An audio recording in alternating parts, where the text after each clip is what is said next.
Bonjour à tous. Invité du grand entretien de bienvenue au club, l'administrateur général de la Comédie Française, Éric Ruff, qui vient d'être reconduit pour un nouveau mandat. Scénographe et metteur en scène, Grand Prix de la critique pour son Péléas et Mélisande en 2017. Il reprend actuellement la vie de Galilée de Bertolt Brecht, créée en 2019, entrée au répertoire il y a 30 ans, à voir jusqu'au 4 décembre, l'occasion de regarder son parcours au télescope.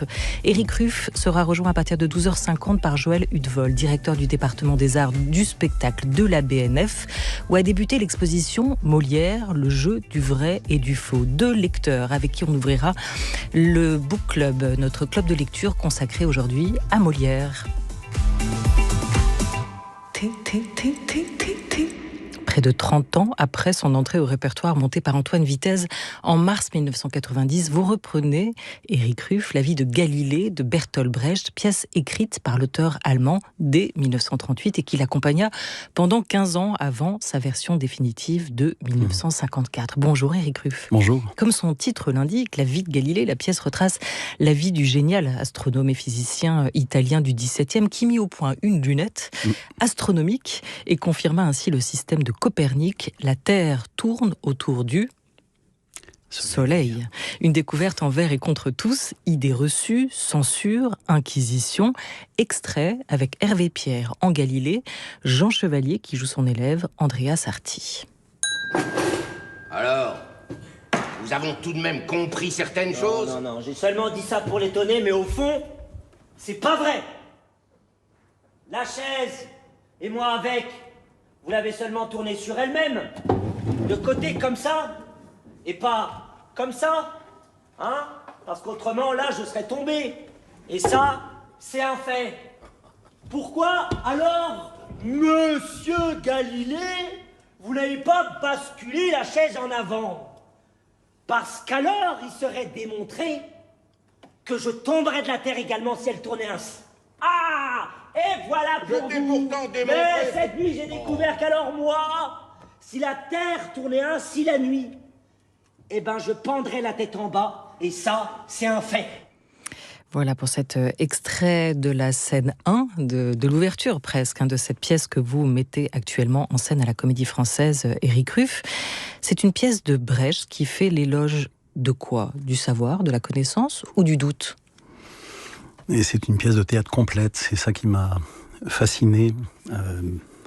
Brecht, évidemment, travaille les thèmes qui sont l'obscurantisme religieux. Il travaille aussi une chose très importante qui est, c'est quoi la finitude de la science. Donc c'est des choses qui sont extrêmement importante et curieuse à entendre aujourd'hui. Du temps de Vitez, c'était sans doute la bombe atomique qui résonnait encore énormément aux oreilles à ce moment-là. Et maintenant, comme tous les textes fondamentaux, il parle à chaque époque. Et maintenant, c'est plutôt la catastrophe écologique qu'on entend dans les conclusions de Brecht.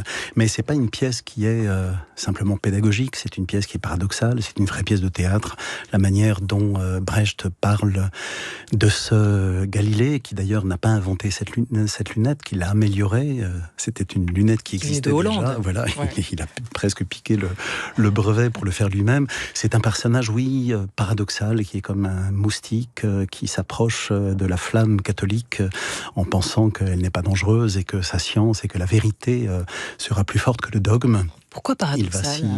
Paradoxal parce que c'est Brecht dit à un moment là où on apprend que les grands hommes ne sont pas des grands hommes. Là où on apprend que les héros de nos livres d'histoire, de temps en temps, quand on s'approche un petit peu et qu'on regarde quels pères ils ont été, quels époux ils ont été, quels amis ils étaient, mais ils sont paradoxaux parce qu'ils sont un petit peu comme nous, d'une facture un petit peu mêlée entre des très beaux tissus et des choses très très rudes aussi.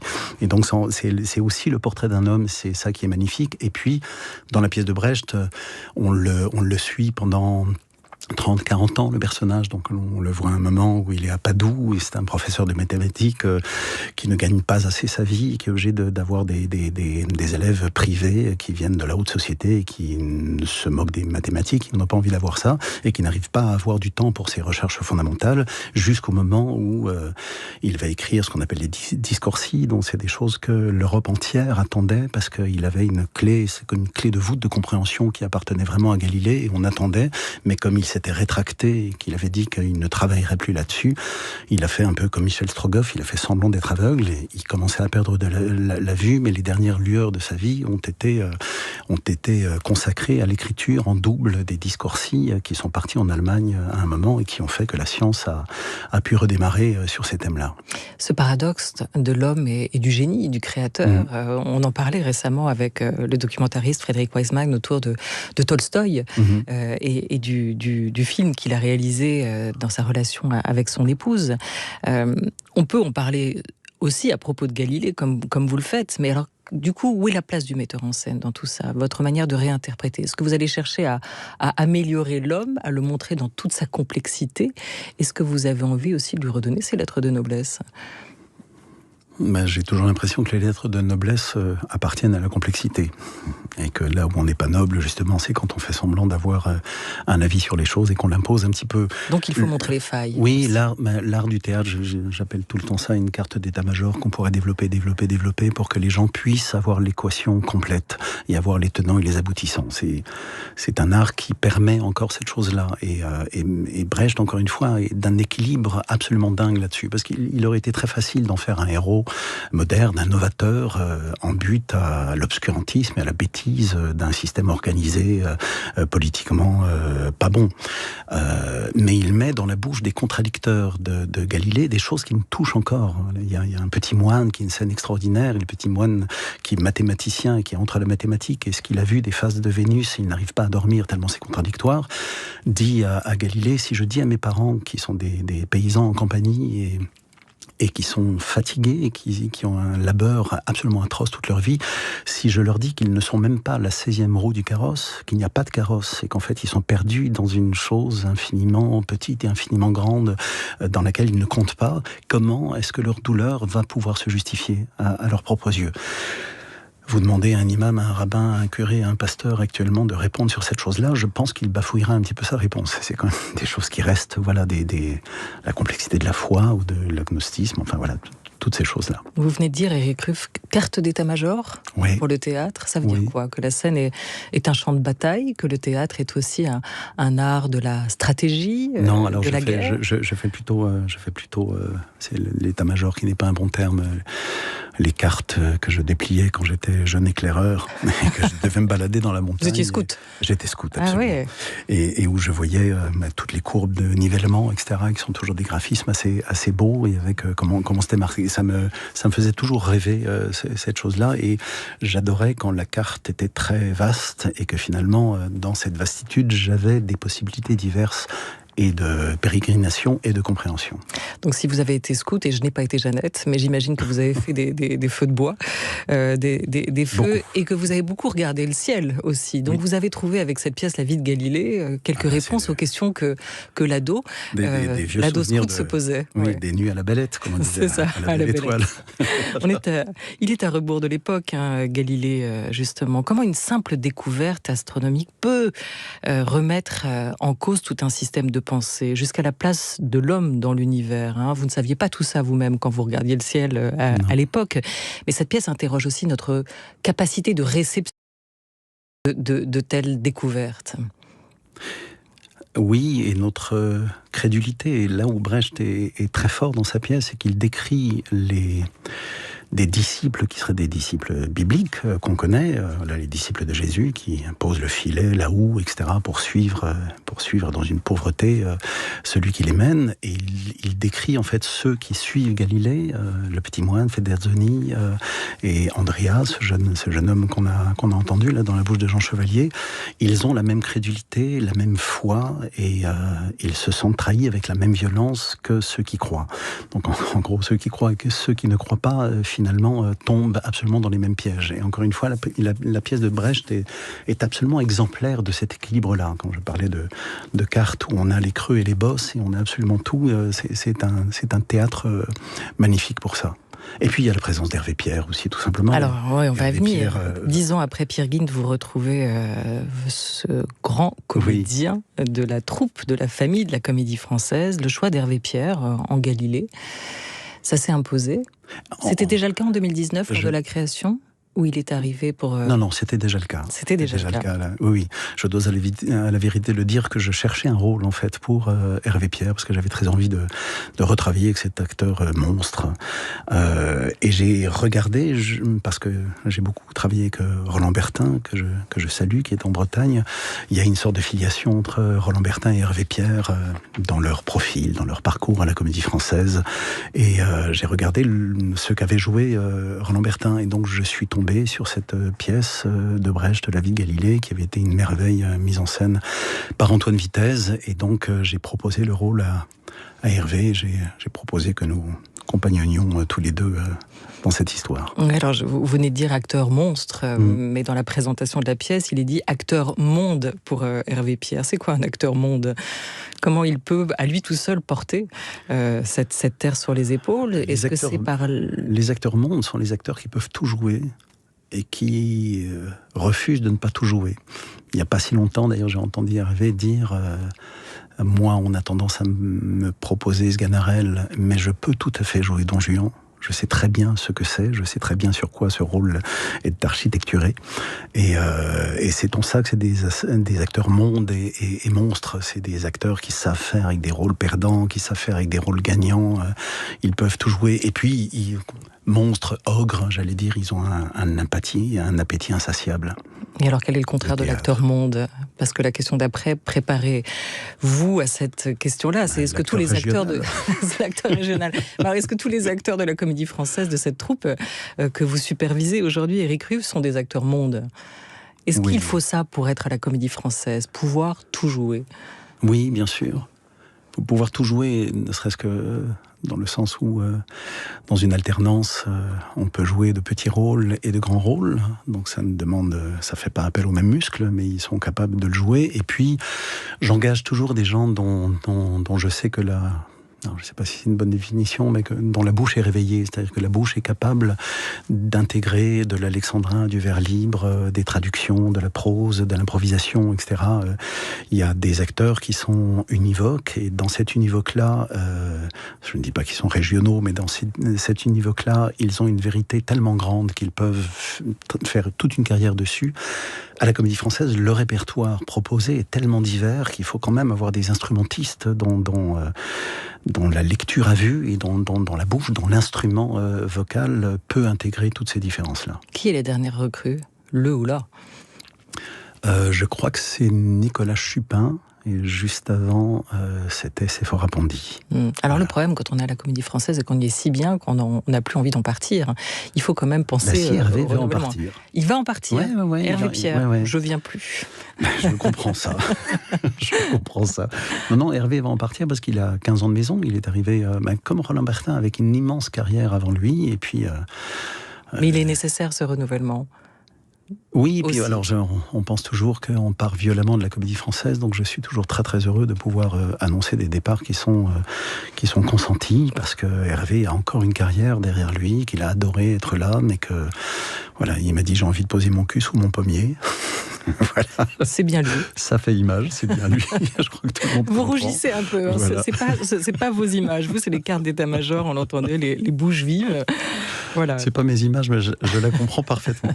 Oui, elle est claire pour tout le monde. Et on sait déjà, le casting est ouvert pour le recrutement, pour le remplacement d'Hervé Pierre ? Parce que comment ça se passe dans un cas comme ça ? Vous n'allez pas chercher un jeune comédien, forcément. Vous allez chercher un Hervé Pierre bis, c'est-à-dire quelqu'un capable d'endosser les rôles qu'Hervé Pierre avait jusqu'ici. Pas forcément. L'âge mûr. Oui, on pourrait l'expliquer par une mécanique aussi logique que ça. Et en même temps, le théâtre est un monde d'imprévus, quand même. Il y a toujours des présupposés, il y a toujours des miracles qui se font, ou des non-miracles, mais qui font aussi partie de ce qu'il faut intégrer de l'ère du temps, de la chance aussi, tout simplement. Donc, j'attends quelquefois d'avoir aussi les rôles que ne va pas jouer Hervé Pierre vont être joués par d'autres comédiens de la troupe qui sont tout à fait capables de les jouer. Et puis, il y a peut-être un manque qui va se trouver dans la mathématique improbable qui est 900 représentations représentation avec 60 acteurs, il y a des choses qui se font et qui ne sont pas justement logiques. Et peut-être qu'un jour, un metteur en scène réclamera quelqu'un qui aurait pu ressembler à Hervé Pierre, mais me proposera quelqu'un qui voudra bien rentrer à ce moment-là. Peut-être que comme un Didier Sandre ou un Hervé Pierre, certains de nos grands acteurs à l'extérieur considéreront que rentrer à la Comédie Française à ce moment-là de leur carrière, c'est oui, alors qu'ils ont dit non 3 fois. Voilà, j'attends un petit peu ce genre de choses. 900 représentations, avec 60 comédiens, 900 sur un an. Sur un an, absolument. Il y a 3 lieux. Il y a 3 lieux, il y a toutes les tournées. Il y a les hors-les-murs, il y a ce qu'on appelle une représentation, on appelle ça un lever de rideau, tout ce qui amène à une tarification, en gros, quelle qu'elle soit, ça fait plus de 900 représentations par an. C'est une grosse machine à porter, à faire tourner. Magnifique machine. Oui. Ça va, vous avez encore de la force, vous repartez pour 3 ans. Oui, absolument. Oui. Donc il me restait un petit peu de verre dans la jauge. On va en parler, mais je voulais juste terminer sur cette vie de Galilée que vous mettez en scène actuellement à la Comédie Française, Éric Ruff, cette pièce en 15 tableaux avec un gros travail qui a été fait sur la scénographie que vous signez, vous êtes d'ailleurs scénographe à l'origine, les décors, les costumes, tout ça c'est important on imagine pour soutenir le propos. Est-ce que c'est aussi important pour renouveler, en tout cas, marquer votre vision de cette pièce qui, on le disait, a été créée il y a 30 ans à la Comédie Française par Antoine Vitez. C'est pas facile de prendre la suite d'Antoine Vitez sur une pièce comme celle-ci. C'est une manière de mettre aussi votre lecture de cette pièce, votre patte sur ce texte. Oui, bien sûr. C'est pas facile de succéder à Antoine Vitez et puis en même temps...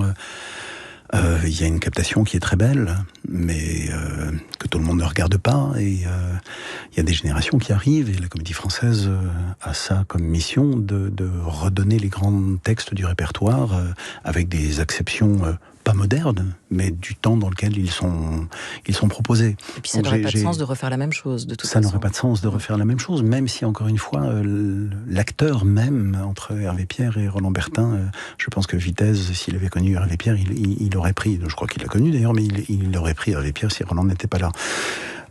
Ensuite, le décor, il est fait aussi parce que je suis administrateur de la Comédie Française, que je suis scénographe et que je connais les ateliers de construction de la Comédie Française.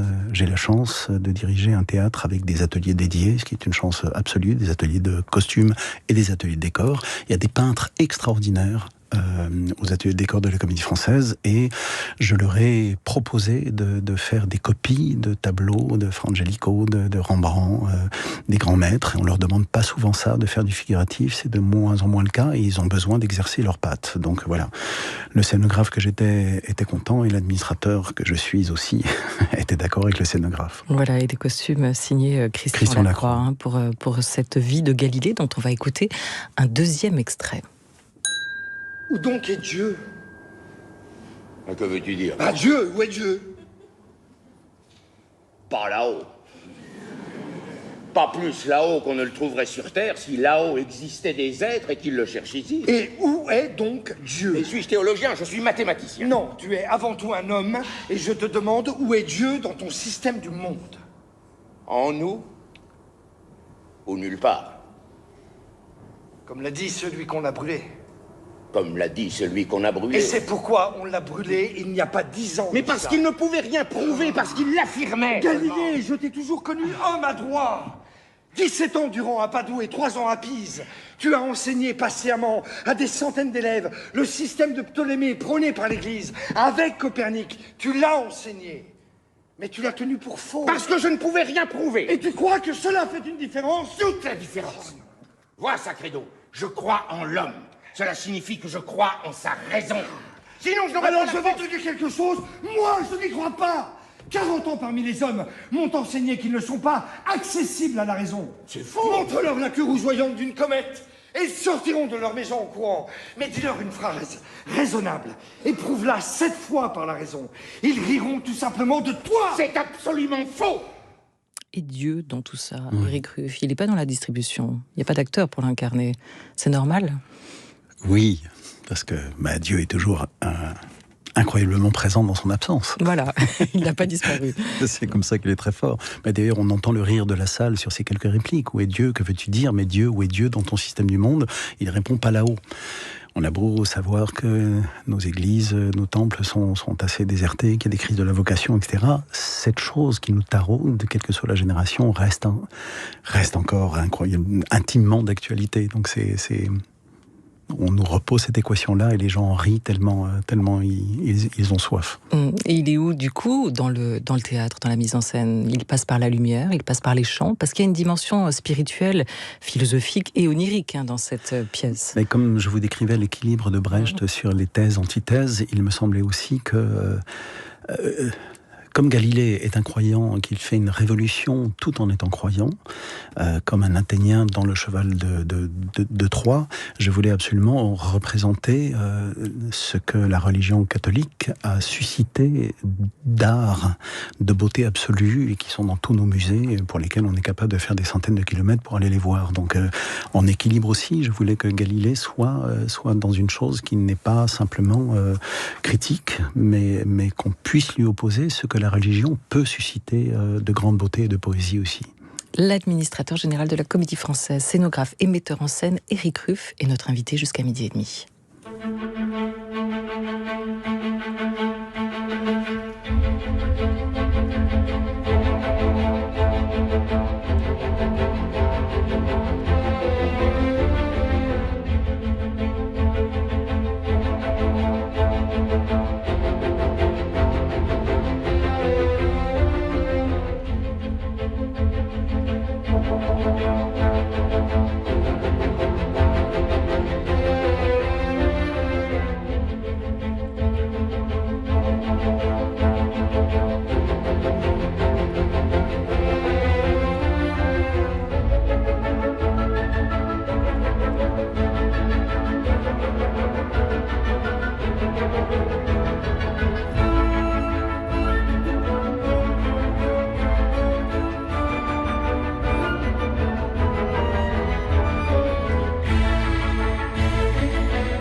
C'est pas de théâtre dont nous souhaitions vous parler avec cette actualité musicale, mais de danse, de ballet, avec le chorégraphe Angelin Prège-Locage, qui retrouve l'ex-Daft Punk Thomas Bangalter pour la musique de son nouveau ballet Mythologie, créé à l'Opéra National de Bordeaux, passé par Biarritz, Lyon et Aix, à voir actuellement au Théâtre du Châtelet à Paris jusqu'au 5 novembre, puis en tournée avec une halte à l'Opéra Royal de Versailles en décembre. Angelin Prège-Locage pensait à une BO électro pour ce ballet. Si j'ai tombé le casque, ce n'est pas pour remettre de l'électronique dans la musique, lui a répondu l'ex-Daft Punk. Il a donc écrit une œuvre très symphonique. Ça donne une symphonie un peu indigeste et ultra lyrique, nous dit notre camarade Lucille Como dans Affaires culturelles et dans Libé. À vous de juger, courez voir ce ballet de Angelin Prège-Locage.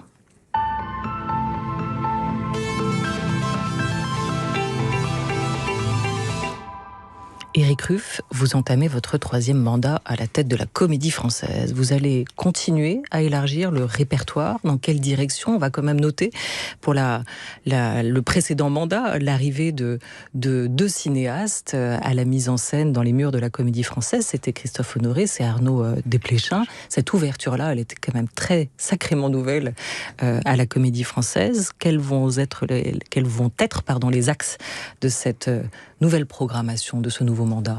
On vise 3 ans, hein. Il y a un cap. Oui. Elle n'est pas si nouvelle que ça. Jacques Lassalle avait fait venir Youssef Chahine. Enfin, les rapports de séduction et de fascination entre le théâtre et le cinéma sont pratiquement historiques, pour le coup. Il est à observer que c'est plutôt des cinéastes qui viennent ou des metteurs en scène qui vont chercher dans les scénarios de cinéma une matière qu'ils ont quelquefois du mal à trouver dans le répertoire. ou dans lequel ils se sentent un peu plus libres de boxer, parce qu'un scénario en soi est une étape intermédiaire, c'est pas une chose qui est gravée dans le marbre, et qu'il y a pas mal de gens qui ont besoin justement de pouvoir bouger par rapport à ça. Alors ce qui est peut-être nouveau, c'est qu'ils en ont fait 2 films après, oui, après absolument, la mise en scène. Ouais. J'allais dire très modestement que le cap des 3 ans à venir est d'essayer de sortir des difficultés des 2 ans passés. Voilà, déjà de faire en sorte que les gens soient dans les salles. Pour l'instant, ils sont fidèles à la Comédie Française et qu'on n'a pas de problème en soi de remplissage. Mais je crois que c'est une extrême attention de tous les jours qui arrive à faire ça. Encore une fois, si on a été très bouleversés de plein de points de vue, on était bouleversés par le Covid, par le Covid. Clairement, mais justement, pardon, Éric Ruff, on en avait parlé juste après. Oui. Ensemble, vous étiez venu au micro de la Grande Table à oui. l'époque. On avait été frappés par l'incroyable succès de toute cette programmation numérique que vous aviez mis en place pendant cette période-là et dans le temps qui a suivi, et notamment ces lectures de Proust à tour de rôle. Est-ce que vous avez réussi à transformer l'essai ? C'est-à-dire, est-ce que ce contact qui a été pris avec des spectateurs de toute la France, vous avez réussi maintenant à les amener dans le théâtre Richelieu, à la Comédie Française ? Alors certains oui, beaucoup non, parce qu'ils sont empêchés pour plein de raisons géographiques, financières, etc., de ne pas pouvoir venir, et que le fait d'avoir réussi à s'adresser à eux et de les fidéliser, il faut continuer. Donc mon projet sur les 3 ans est de réussir à construire une plateforme numérique qui nous permettrait de voir lier une programmation traditionnelle en présence liée à une programmation numérique. Ça pose pas mal de problèmes éthiques, philosophiques, etc. Il faut. Éthique. On en parle beaucoup. Oui, parce qu'un comédien au théâtre est amoureux de ce qu'on appelle le hic et nunc, le ici et maintenant, et le fait que le mardi, ce que vous voyez, vous ne le verrez pas le lundi, vous ne le verrez pas le jeudi, même si c'est le même titre. Donc le numérique et l'enregistrement posent d'autres problèmes, même si je suis absolument persuadé qu'il y a des objets hybrides extrêmement intéressants à avoir, très pédagogiques, et sur lesquels les acteurs de la Comédie Française vont pouvoir courir leur air avec grand plaisir. Donc on a toute une mécanique à construire, ça n'est pas simple de faire ça, financièrement ça n'est pas simple, mais je pense que j'ai une volonté de ne pas lâcher la main de tous ceux qui ont été heureux de nous rencontrer et qu'on a été très heureux de rencontrer. Encore une fois, tout ce que nous avons fait nous a servi presque autant que ça a servi aux gens. Et probablement une manière de faire, c'est faire tourner la troupe. Molière, cette programmation spéciale que vous avez orchestrée la saison dernière, va tourner sous toutes ses formes aux 4 coins de la France, comme à l'étranger d'ailleurs, durant cette saison qui s'est ouverte en septembre. Éric Ruff, on va revenir sur l'œuvre de Molière avec vous dans notre book club spécial Molière aujourd'hui. Vous restez avec nous.